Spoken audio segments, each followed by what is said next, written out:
I was staring at a frozen bank screen showing $0, while two federal agents slammed their fists against my front door, holding a warrant for my arrest. The man who framed me, the man who destroyed my best friend, was sitting in a black SUV across the street.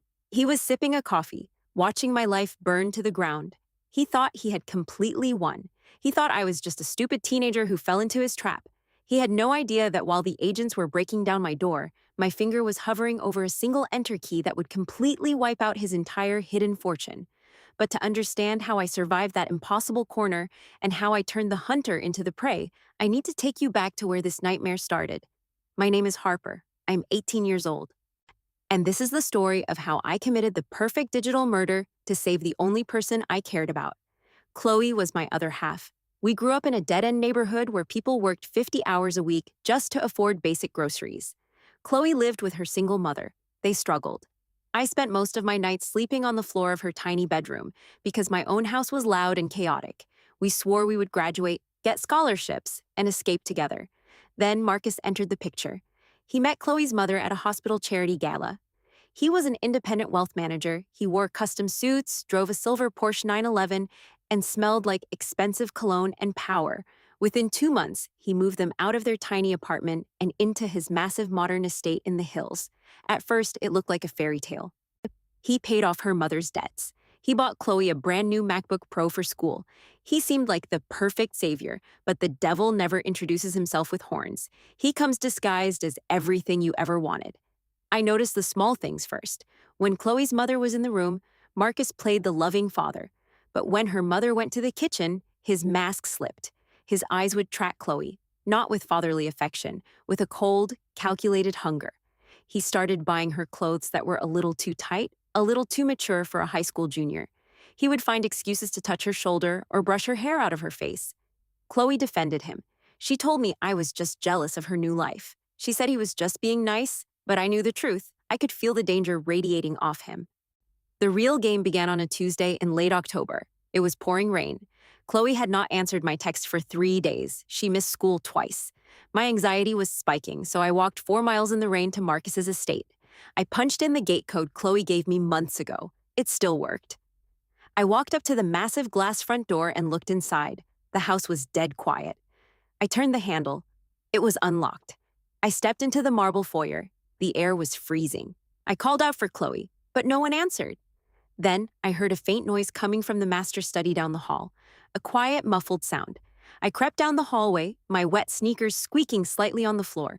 The study door was cracked open. I peeked through the gap. Marcus was sitting at his massive oak desk. He was not working. He was staring at a grid of live security camera feeds on his monitor. But these were not cameras for the outside of the house. They were hidden cameras, inside the house. My heart slammed against my ribs. I saw the kitchen. I saw the living room. And then my blood ran completely cold.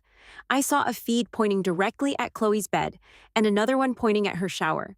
Before I could process the horror of what I was seeing, a voice whispered right into my left ear. "You are dripping water on my expensive floors, Harper." I spun around. Marcus was standing right behind me. He had moved completely silently. He was not looking at the monitor anymore. He was looking down at me, his eyes dead and hollow. He knew I saw the screens. I expected him to yell. I expected him to make up an excuse. Instead, he smiled. It was a terrifying, unknowing smile. "Chloe is not home," he said, stepping closer, forcing me to back up against the wall. "She is at a private tutoring session. I arranged it. She needs to focus on her future, a future that does not include dragging dead weight around. Do you understand what I am saying, Harper?" I could not breathe. I nodded slowly, my hands shaking. "Good," he whispered, "because if you ever walk into my house uninvited again, or if you ever try to poison Chloe's mind with your wild imagination, I will make sure your parents lose their jobs by Friday. I know exactly who they work for. Run along now." I ran all 4 miles back home in the freezing rain. I knew he was a predator, but now he knew that I knew. The game of cat and mouse had officially begun. If you are listening to this and you have ever felt like someone was silently manipulating your life, hit the subscribe button right now. Because what I did next is exactly what you need to do when the law cannot protect you. I knew I could not just go to the police. I had no proof. It was my word against a millionaire wealth manager. He would crush me in a day. I needed evidence. Hard, undeniable digital proof. I spent the next 48 hours reading everything I could about local area networks and router vulnerabilities. I was not a hacker, but pure hatred is an incredible teacher. I knew Marcus hosted a large dinner party every Friday night for his wealthy clients. The house would be full of people. The gates would be open. Friday night arrived. I dressed in all black. I parked my beat-up Honda Civic 3 blocks away and hiked through the woods behind his estate. The rain provided the perfect cover. I slipped through the back patio while the guests were drinking expensive wine in the front dining room. I knew the layout of his house. I sneaked straight into his master study. The room was dark. I pulled a small USB drive from my pocket. It contained a simple keystroke logging program I bought on a dark web forum for $50. It was designed to silently record every single password he typed. I plugged it into the back of his massive desktop tower. The computer chimed softly. My hands were shaking so violently I almost dropped my flashlight. I watched the progress bar on my tiny screen. 10%, 30%. Suddenly, I heard footsteps echoing in the hallway. Heavy, deliberate footsteps. They were getting closer to the study. I dove under the massive oak desk just as the door clicked open. Through the small gap under the desk, I saw expensive black leather shoes walk into the room. It was Marcus. He stood there in the dark for a long moment. He did not turn on the light. Then he spoke. Not to someone on the phone, to the empty room. "I know you are in here, Harper," he said softly. My breath hitched. I clamped my hands over my mouth to stop from screaming. "I have motion sensors on the back patio," he continued, taking a slow step toward the desk. "You really think I would leave my sanctuary unprotected?" He stopped right in front of the desk. He was inches away from my face. I could see the polished tips of his shoes. I was trapped. There was no window to jump out of. There was no weapon. If he looked under the desk, my life was completely over. He slowly reached his hand down. Not to grab me, but to grab the small black USB drive sticking out of his computer tower. He pulled it out, looked at it in the dim light from the hallway, and let out a soft, echoing chuckle. Then he crouched down so his face was level with mine under the desk. I was paralyzed. My heart was beating so hard it felt like it was going to shatter my ribs. "A $50 keylogger from a dark web forum, Harper?" he whispered, his voice impossibly calm. "I am actually insulted. I thought you were smarter than this." He tossed the USB drive onto the hardwood floor and casually crushed it under the heel of his expensive leather shoe. The plastic snapped with a sharp crack that made me flinch. He reached out, grabbed my arm with a grip like a steel vise, and pulled me out from under the desk.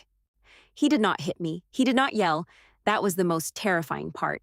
He just straightened his tie and looked at me like I was a piece of trash that blew into his pristine mansion. "Your father is a regional manager at the logistics company on Fifth Avenue," Marcus said smoothly, walking over to his mahogany bookshelf. "Your mother is a shift supervisor at the county hospital. They have a combined $74,000 in debt, mostly from that medical emergency your father had 2 years ago." My blood ran cold. He knew everything. "One phone call from me," Marcus continued, turning to face me, "and they are unemployed by tomorrow morning. 2 phone calls, and they are blacklisted from every major employer in this state. You will lose your house. You will lose your car. You will be living in a tent under the highway before the month is over." I could not speak. Tears of pure frustration and terror were burning my eyes. "I am a ghost, Harper." He stepped closer, his voice dropping to a deadly whisper. "I own the servers.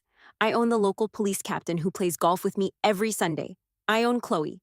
And as of tonight, I own you. If you ever come near my house, or if you ever text Chloe again, I will destroy your family so thoroughly you will wish you were dead. Do we have an understanding?" I nodded violently, choking on a sob. He grabbed the collar of my wet jacket and dragged me down the hallway, opened the heavy glass front door, and shoved me out into the freezing rain. "Drive safe," he smiled and locked the door. I spent the entire weekend staring at the ceiling of my bedroom. I did not eat. I did not sleep. I just played his words over and over in my head. He had completely beaten me. He stripped away every ounce of power I thought I had. But Monday morning arrived, and I had to go to school. I had to see her. I waited by Chloe's locker before first period. When she finally walked down the hallway, my heart broke all over again. She looked exhausted. Her skin was pale, and she was wearing a thick, oversized designer scarf wrapped tightly around her neck, even though the heating in the school was on full blast. I stepped in front of her. Chloe, please, we need to talk. She stopped. She did not look happy to see me. She looked annoyed. Her eyes, which used to be so full of life and humor, were completely blank. Marcus warned me you would do this, she said softly, clutching her books to her chest. And Marcus is a monster, Chloe. He is watching you. He has cameras in your room. I saw them. I was there on Friday. Stop it, she hissed, stepping back from me like I was contagious. You are obsessed, Harper. You are jealous because my life is finally going somewhere, and you are stuck in the same miserable place. He told me you broke into his house. He said you tried to steal from him. He has it on security footage. He is lying. He is brainwashing you, I pleaded, reaching out to grab her hand. She violently pulled her hand away. Do not touch me if you do not leave me alone. Marcus said he is going to file a restraining order against you. You need psychiatric help, Harper. She turned and walked into her advanced placement biology class, letting the heavy wooden door slam in my face. I stood in the empty hallway, and the school bell ringing loudly in my ears. Marcus had not just isolated her. He had completely rewritten her reality. She was a prisoner who thought her warden was her savior. I went home that afternoon and locked my bedroom door. I threw my backpack across the room. I wanted to scream, but if I made a sound, my parents would ask questions I could not answer. I sat at my cheap hand-me-down computer desk. Marcus was right about one thing. In a physical fight, he held all the cards. He had the money, the influence, and the intimidation. I could not fight him in the real world, but I realized something crucial. Marcus was arrogant. He believed he was completely untouchable. And arrogant people always make one fatal mistake. They get sloppy. I opened my notebook and started writing down every single interaction, every detail. Every conversation I ever had with Chloe about him. I was looking for a crack in his armor. Then I remembered it. 6 months ago, when Marcus first bought Chloe that expensive MacBook Pro, she was so excited she forwarded me the digital receipt to show off the specs. I quickly opened my email archive and searched for the message. I found it. I scrolled down to the billing information. It did not have Marcus's name. It did not have his flashy corporate email address. It was billed to a strange, generic email address, a random string of numbers and letters ending in a secure, encrypted domain based in Switzerland. It was a burner email. Why would a legitimate wealth manager use a burner email from an offshore encrypted server to buy a laptop for his girlfriend's teenage daughter? I started digging. I taught myself the basics of open-source intelligence tracking. I stayed awake for 3 straight days, drinking dangerous amounts of black coffee. I used that single encrypted email address to track down a registered domain name. That domain name led me to a shell company incorporated in Delaware.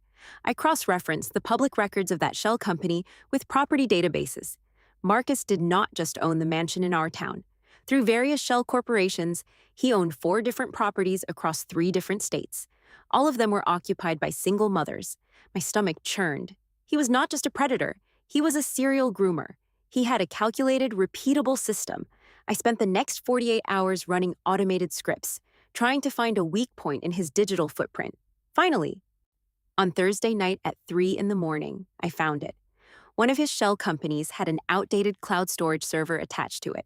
It was protected by an old security protocol. It took me 6 hours of running a brute force password cracker I found on a developer forum.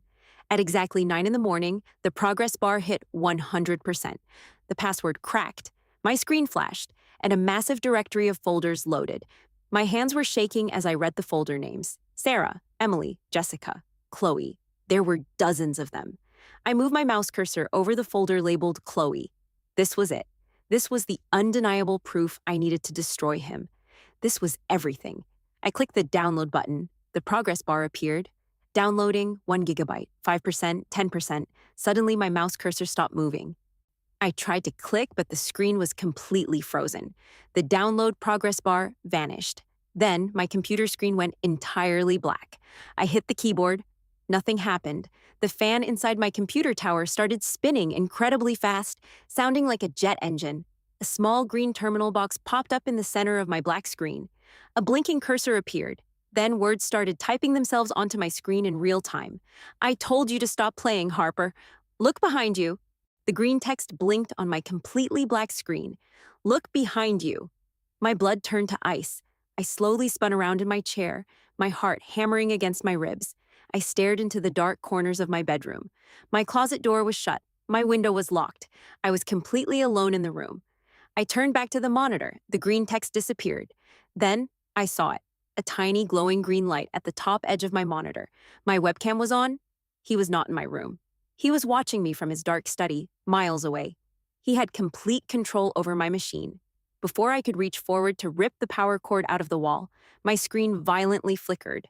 A web browser opened entirely on its own.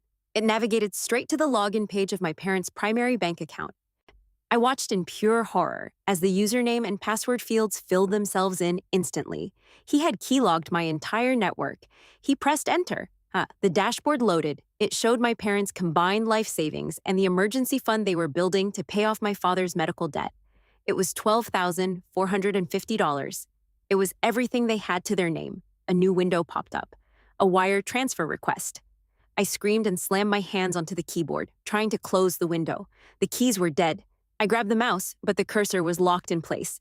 I was a ghost in my own machine. I watched the invisible hand type in a routing number for an untraceable offshore account. Then, it typed in the exact transfer amount, $12,450. He clicked submit, and the screen refreshed. The account balance read $0. A final text box popped up on the center of my screen. You have 24 hours to pack your bags. Tell Chloe goodbye. Then the computer completely shut off. The room went dead silent. I did not sleep. I sat on the floor of my bedroom, waiting for the sun to come up, waiting for the inevitable explosion. It happened at exactly 7 in the morning. I heard my mother drop a ceramic coffee mug in the kitchen. It shattered against the tile floor. Then, my father yelled. It was not an angry yell. It was the sound of a grown man whose entire world had just collapsed. I walked out of my room and stood in the hallway. My mother was crying hysterically, clutching her phone. The fraud department of the bank was on the line. I listened as the representative told her that the wire transfer could not be reversed. It was authorized directly from our home internet protocol address. It looked like we had transferred the money ourselves. We were totally wiped out. My father sat at the kitchen table, burying his face in his hands. The medical bills were due on Friday. Our mortgage was due in 2 weeks. Marcus had kept his promise. He ruined my family in under 60 seconds. I walked back into my bedroom, put on my black jacket, and slipped out the back door. I did not feel fear anymore. Fear is what you feel when you have something to lose. When someone takes everything away from you, they accidentally give you the greatest weapon in the world: absolute freedom. Marcus thought breaking me would make me surrender. He did not realize he had just created a monster capable of matching his own cruelty. I walked 3 miles to a quiet, rundown neighborhood on the edge of town. I knocked on the metal door of a detached garage. Emily opened the door. We had not spoken in 2 years, but she was the smartest person I had ever met. She spent her entire life in this dark garage, building custom servers and finding vulnerabilities in secure networks. She looked at my pale face and stepped aside to let me in. I need your help, I said, my voice completely devoid of emotion. Someone hacked my network. He drained my parents' accounts. He is grooming my best friend, and he thinks he is untouchable. Emily did not ask questions. She simply locked the metal door behind me. Give me your phone. I handed it to her. She plugged it into a diagnostic machine. 30 seconds later, the screen lit up with red warnings. Military-grade spyware, Emily muttered. It tracks your location, reads your encrypted messages, and listens through the microphone even when the phone is off. She took my phone, placed it on a concrete block, and smashed it into tiny pieces with a heavy steel hammer. We are officially off the grid, Emily said, turning to her massive bank of monitors. Who are we hunting? We spent the next 12 hours building a digital profile of Marcus. We used encrypted routing to mask our location. We did not play defense. We went strictly on the offensive. I told Emily about the offshore encrypted email address he used to buy Chloe's laptop. She used that to trace his cryptocurrency wallets. He is moving massive amounts of cash, Emily said, like her fingers flying across her mechanical keyboard. But he is careful. He uses a tumbling service to mix his crypto tokens, making them nearly impossible to trace.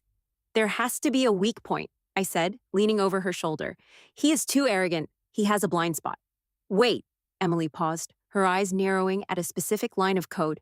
Look at this transaction history. Every single month, on the 15th, exactly $400,000 is deposited into one of his shell companies from a private trust fund. Where is the trust fund located? I asked. Emily ran the routing numbers through a secure database.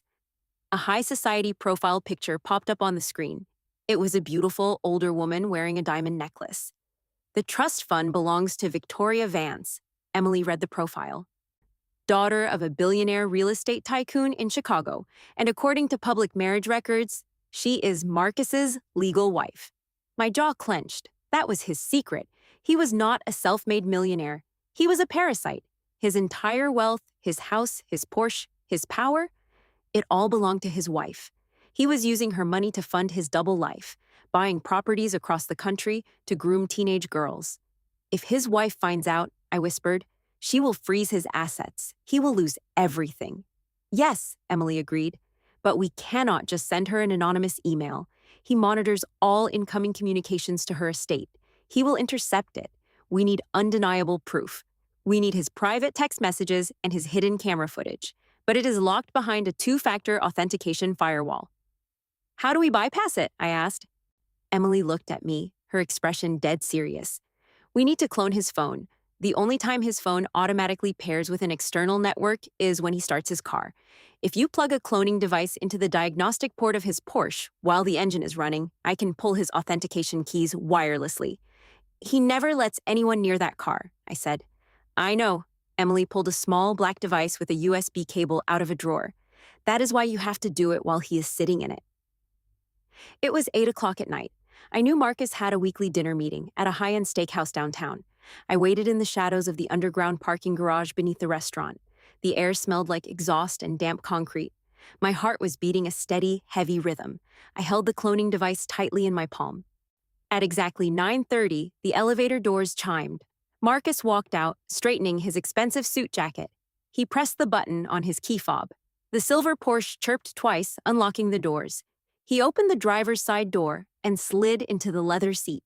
This was my only window. I had exactly 5 seconds before he closed the door and locked me out forever. I sprinted silently from behind a concrete pillar. I dove onto the cold floor of the garage and slid perfectly into the narrow gap beneath the passenger side door just as he started the engine. The roar of the exhaust masked the sound of my movement. I reached my hand up, blindly feeling for the diagnostic port under the dashboard. My fingers brushed against the plastic socket. I shoved the device in. A tiny blue light blinked. It was connected. Now, I just had to wait 60 seconds for the download to complete, pull the device out, and roll away. 10 seconds. I could hear him breathing above me. 30 seconds.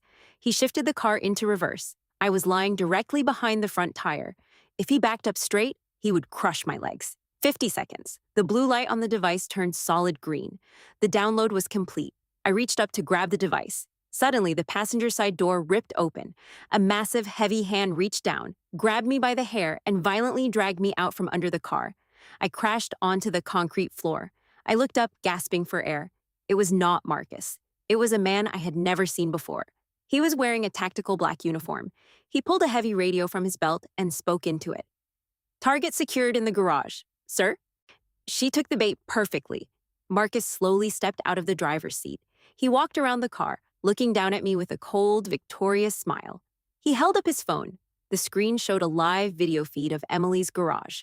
Marcus stood over me in the dimly lit parking garage, holding his phone out like a trophy. The screen showed the interior of Emily's dark garage. You really thought you could outsmart me? Marcus sneered, his voice echoing off the concrete walls. I knew about your little hacker friend from the moment you broke into my house. I have had eyes on her garage for 48 hours. My security team just breached her door. It is over, Harper. You lost everything. The man holding me tightened his grip on my arms. My chest was heaving. My clothes were covered in dirt and oil from the garage floor. I looked up at Marcus. I looked at his smug, arrogant face. And then I started laughing. It was not a hysterical laugh. It was a slow, cold, genuine laugh. Marcus frowned. His smile faltered just a fraction of an inch. Are you losing your mind? Look closer at the video feed on your phone, Marcus, I whispered, pulling myself up to my knees, ignoring the pain in my shoulders. Look at the timestamp in the bottom right corner. He pulled the phone closer to his face. His eyes narrowed. The feed is looped, I said softly. It is a pre-recorded loop from 3 hours ago. Emily is not in that garage. She has not been in that garage since noon. She is currently sitting in a heavily modified van, driving somewhere across the Nevada state line. Marcus's face went completely pale. He frantically tapped his phone screen, but it was completely frozen. You see, Marcus, arrogant people always make one fatal mistake, I continued, standing up slowly. They think everyone else is as predictable as they are. Emily and I knew you would monitor my phone. We knew you would track my movements. We wanted you to watch me walk into that garage. We wanted you to think you had the upper hand. I pointed to the tiny black cloning device still plugged into his Porsche. The green light was now flashing violently red. That device did not just download your authentication keys, I said, my voice dropping to a dead, emotionless whisper. It was a two-way bridge. The second it hit 100%, Emily did not just steal your data. She uploaded a payload, a dead man's switch.